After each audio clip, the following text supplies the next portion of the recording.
السلام عليكم، مرحبا بكم معايا اخواتاتي، ان شاء الله تكونوا بخير. وصفتنا لليوم وصفه لي زاموندين بالكاوكاو. انا حبيت اليوم نديرهم معاكم بالكاوكاو باش هكا تقدروا كامل ديروهم، وكاين اللي يحب يديرهم باللوز، كل واحد وشي اللي يتوفر له. نشوفوا مع بعض المقادير تاع الوصفه. نحتاج لهذه الوصفه 250 غرام مارغرين، حبه تاع البيض، كاس ناقص ربع تاع السكر الناعم، مغرفة صغيرة لافاني، وربع مغرفة تاع خميرة الكيميائية، ونطموها بالفرينة. نبداو اول حاجه حنجيب المارغرين تاعي اللي تكون بدرجه حراره الغرفه. هنا البنات راح نوجدوا العجين تاعنا، لاخاطش راح نديروا العجين ونزيدوا الحشوه. قلت لكم درنا 250 غرام تاع المارغرين، كاس ناقص ربع تاع السكر الناعم، وعندي حبه تاع البيض، ونضربوا كامل هذوك المقادير مع بعض.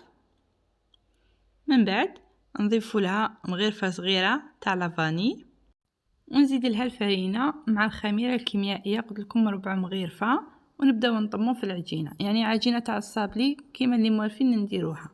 من بعد ما نطم هذيك العجين تاعي نغلفها بغلاف شفاف ونحطها بجيه نخليها ترتاح، ونرجع نوجد الحشو اللي راح نحشي به الحلوى تاعي.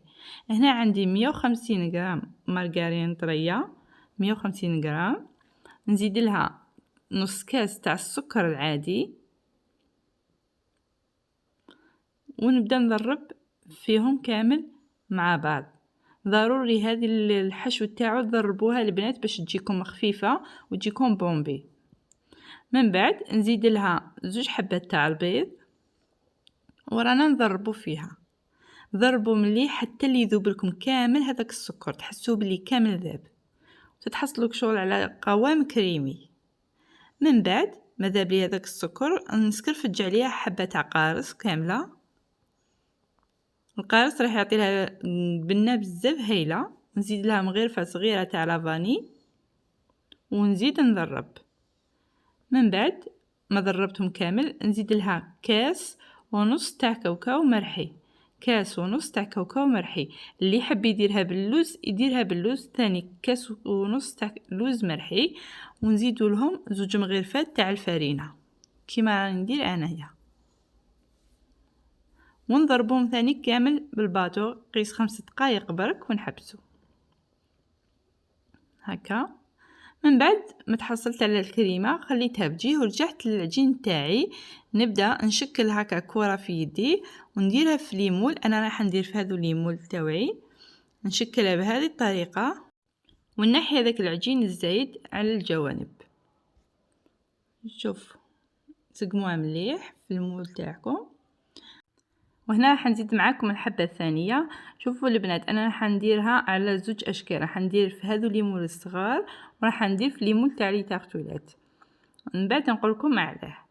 راح نزيد نسقم معاكم حبه ثانيه. قلت لكم ديروا الكره ديروها في وسط المول تاعكم وبداو تشكلوا، نحو هذوك العجين الزايد وشوفوا الشكل تاعها كيفاش يجي داير. من بعد نثقبهم كامل بالشوكه في الوسط كيما راني ثقبتهم كامل انا، ونجيبوا المعجون تاع المشماش ونحشي كامل، ندير فيهم مغرفه صغيره في القاعده تاعهم كيما راني ندير البنات انايا. ديروا كامل مغرفه صغيره، ما تكثروش بزاف المعجون باش ما يسيح لكمش من بعد، وراح يتخلط لكم كامل مع الحشو تاعكم الا كثرتوا. من بعد نجيبوا الحشو تاعنا نديرو في لابوشي دوي، ونبدا نحشي في لي تارتولات تاوعي. كي نحشوهم ما نعمروهمش بزاف البنات، نخلو قيس شويه كيما راني دايره انايا، لاخاطش الحشو تاعكم راح يتنفخ. شوفوا انا هنا كنت نخدم ونصور، كي جيت ندير المونتاج ما لقيتش الفيديو تاعي كي كنت نحشي في لي تارتو بالحشوه. بصح صدقوني البنات والله ما يصعب، عمروا الحشو تاعكم كامل في لابوش وبداو ديروا كامل في فوق هذاك المعجون، تغطوه اللي درناه من قبيله. وقلت لكم ما تعمروش بزاف باش راح تنفخ لكم الحشوه. ومن بعد نجيبوا لوز ايفيلي ولا كاوكاو ايفيلي ونغطوا كامل الوجه تاع الحلوى تاعنا كيما راني ندير انايا. من بعد شعلوا الفرن تاعكم على 180 درجه، ودخلوا السنيوه تاعكم في الرف الوسطاني وخلوها. كي تشوفوها بدات تتحمر مع الجوانب شعلوا لها من الفوق تدي غير شويه هذيك لا كولور ذهبيه، ونحوها. شوفوا كيما انايا راني بديت نحي فيهم الليمون يتنحاو لي ليه. البنات اللي ليمون تاعها يلصقوا ماذا بها تدهنهم. انا الليمون تاعي ما يلصقوش.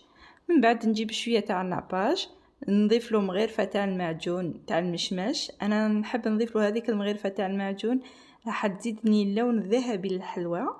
نحكموا البانسو ونديروا كامل الناباج للحلوى تاعنا للوجه بهذه الطريقه. من بعد نجيبوا الكرز المجفف ونقسموه على 2 ونديروه على الوجه تاع الحلوى. شوفوا كيفاش الشكل تاعها يجي بزاف شباب. راح ندير كامل الحلوى نديرها الناباج على الوجه تاعها وندير لها الكرز ونعاود نولي لكم.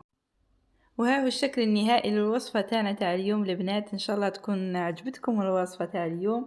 انا بالنسبه لي من احب الوصفات على قلبي بزاف. نحب هذه الحلوى تجي بزاف خفيفه. كيما شفتوا البنات كنت درت هذه الحلوى في ليمون تاع القنيدلات وكنت درت في ليمون تاع لي تارتولات. انا بالنسبه لي في ليمون تاع التارتولات نديرها كي نحب نسربيها مع المشروبات. وبالنسبه للقنيدلات نحب نديرهم كي تكون راح نديرها مع قهوه ولا مع اتاي. شوفوا كيفاش تجي خفيفه من الداخل. ان شاء الله تكون عجبتكم الوصفه تاع اليوم. اذا عجبتكم ما تنساوش تشتركوا معايا في القناه وتفعلوا الجرس باش يلحقكم ديما جديد، وتبارطاجوا الفيديو مع العائله ومع اصحاباتكم. وسلام.